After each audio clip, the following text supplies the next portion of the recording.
Singers तो बहुत कमाल के हैं, वो तो आपको जजेस बता ही देंगे। मैं आपको ये बता सकता हूँ कि जहाँ तक उनका जो पैशन है, हर हर जो एक कंटेस्टेंट है ना, उसकी एक जर्नी बहुत ही अलग है, बहुत आसान नहीं है। उनके लिए सिर्फ यहाँ तक आना और एक ऑडिशन भी देना उनके लिए बहुत मुश्किल है। More than happy to have that kind of a response. I just hope I stay up to the expectation जो लोगों की है।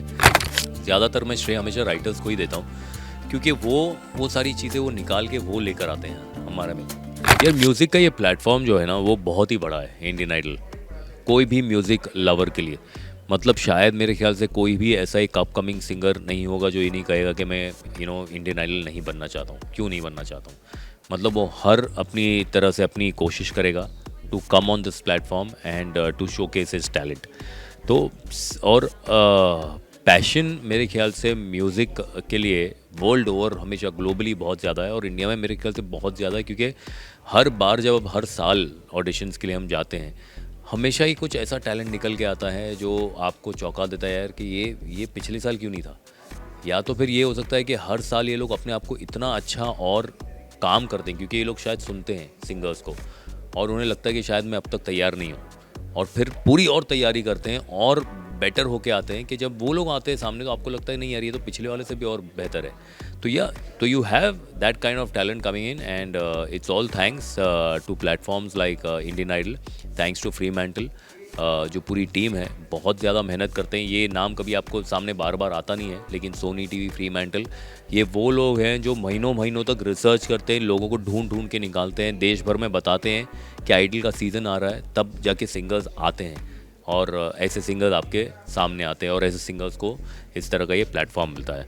नया वेल दो सिंगिंग शो है तो सिंगिंग तो होगी होगी, नो डाउट अबाउट दैट। उसके अलावा हमेशा कोशिश ये होती है कि उसको एक नए तरीके से आपके सामने प्रेजेंट किया जाए।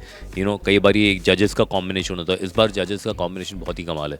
विशाल तो हैं ही जो पिछले कई सारे सीजन से हैं। इस बार कुमार शानुदा है, जैसे शानुधाम उनको प्यार से बोलते हैं। उनको बहुत प्यार किया है हमने, उनके गानों को मतलब आशिकी हो चुकी है उनसे भी। और मुझे अब पहले उनकी आवाज़ से थी, बट अब एज अ पर्सन जो है ना उसकी भी आशिकी हो चुकी है। He is very very funny, he is a different kind of a person all together. जितना हम ज़्यादा इंटरेक्ट करते हैं उनके साथ, और वैसे हैं सीनियर लेकिन सबसे जूनियर है वो हम सबके बीच में। बच्चे हैं totally totally when it comes to, मतलब वो कब सीरियस होते हैं कब मजाक करते हैं किसी को समझ में नहीं आता। And Shreya Ghoshal she is goddess as far as singing is concern, we all know. मतलब उनकी सब जैसे ही बस आवाज़ निकलती है माइक पे गाते हुए, तो पूरे स्टूडियो में पता नहीं कुछ एक अलग माहौल बन जाता है। तो बहुत ही हैप्पी एटमॉस्फेयर है। सब लोग वहाँ पर आते हैं दिन भर, और दिन भर कब निकल जाता है समझ में नहीं आता, पता नहीं चलता। Everyone is out there to have a lot of fun, और बहुत ही ऑर्गेनिक है वो सारी चीज़ें जो हो रही है सेट के ऊपर, और वही सेम चीज़ आप लोग टेलीविज़न पे देखने मिलेगी। तो बी रेस्ट अश्योर्ड यार। 7 अक्टूबर से दोस्तों शुरू हो रहा है। It's coming every Saturday and Sunday at 8 PM on only on Sony TV. एक आवाज़ लाखों एहसास है। तो उसमें मुझे मालूम था ये सवाल बार बार पूछा तो जाएगा ही मुझे, लेकिन मैंने यही सोचा कि मैंने क्या किया था जब मैंने पहली बार होस्ट किया था। और तब मेरा जवाब था कि मैंने कुछ किया नहीं था, मैं सिर्फ जाता था सेट पे, और जो वहाँ का माहौल होता था ना उसे एब्जॉर्ब करने की कोशिश करता था और उसी को वापस देने की कोशिश करता था। तो कंटेस्टेंट्स के साथ इंटरेक्ट करना, जजेस के साथ इंटरेक्ट करना, शो का जो एक पर्टिकुलर वाइब है और एक जो होस्ट का काम होता है जनरली, कि वो शो के दौरान वो एक एनर्जी बनाए रखे और हंसी मजाक बनाए रखे, माहौल को हमेशा लाइटर एटमॉस्फेयर पे रखे। क्योंकि you have to understand emotions go high in a show. किसी के बहुत ज़्यादा ख्वाब जुड़े हैं इस शो से, और वक्त आएगा जब वो बहुत अच्छा करेगा तो आपको उसके साथ चलना है, और वक्त आएगा जब उसका भी दिन बुरा होगा और तब भी आपको उसके साथ वहाँ पर खड़े रहना है। और माहौल को उतना बुरा नहीं हो जाए कि वो, बिकॉज कई बार जब एटमॉस्फेयर बराबर नहीं होता है ना, वहाँ का माहौल अच्छा नहीं होता है, तो सारी चीज़ें धीरे धीरे बिखरनी शुरू हो जाती है। तो बस आपको उसको पकड़ के रखना है। और at the end of it, yes of course we are making it for the television viewers also. So आपको वो भी ध्यान रखना है कि थोड़ा बहुत एक वो मोनोटनी भी नहीं आ जाए। इसीलिए हम लोग कई बार बीच में हंसी मजाक कर लेते हैं थोड़ा एक दूसरे के साथ, और वो भी देखने के लिए मज़ा आता है।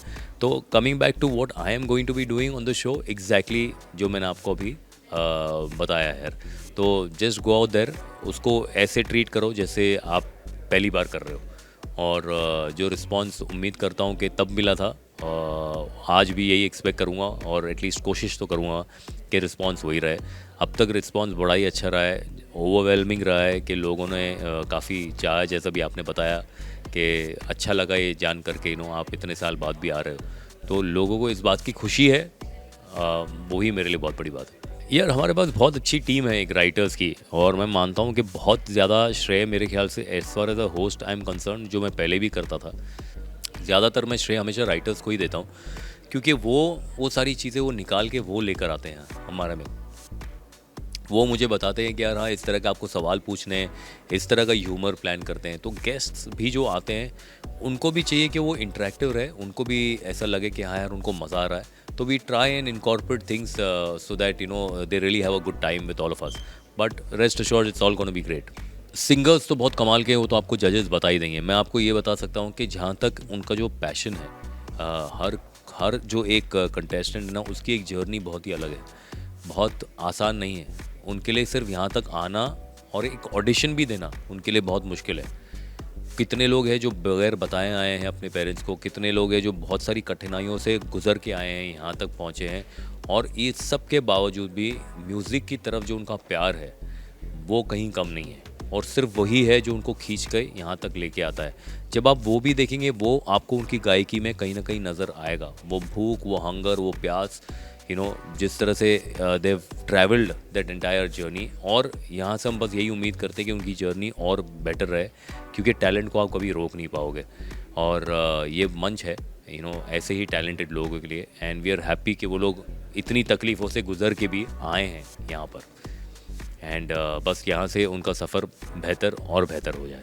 बहुत बहुत शुक्रिया यार, बहुत बहुत शुक्रिया, थैंक यू। मेरे ख्याल से जो कुछ मुझे सोनी टीवी और फ्री मैंटल से बताया गया है कि जब बोला गया था that I would be hosting the show, जिस तरह का रिस्पॉन्स आया है ये एक्सपेक्टेड नहीं था मुझे, और I am more than happy to have that kind of a response. I just hope I stay up to the expectation जो लोगों की है मुझसे। And thank you for all the love यार। एंड ये मुझे जब जब बताया उन्होंने कि यार इस तरह का रिस्पॉन्स है लोगों का, तो इट रियली फेल्ट कि यार कभी कुछ तो अच्छा ही काम किया होगा, तब जाके लोगों को इतना पसंद था, and they are happy that I am hosting this season of Idol. So thank you. Well I hope इंतज़ार बस इतना लंबा ना हो, एंड कभी ना कभी तो डेफिनेटली देखने मिलेगा ही मिलेगा, because it's not that you don't want to do it, but hopefully very very soon. I hope I had something to share with you right now. वो है नहीं, बस ये आइडल की तरह जितना एकदम अचानक से जल्दी हो गया, ओवरनाइट आ गया, ऐसे ही कुछ खबर जल्दी हो सकता है कि आपके पास आ जाए।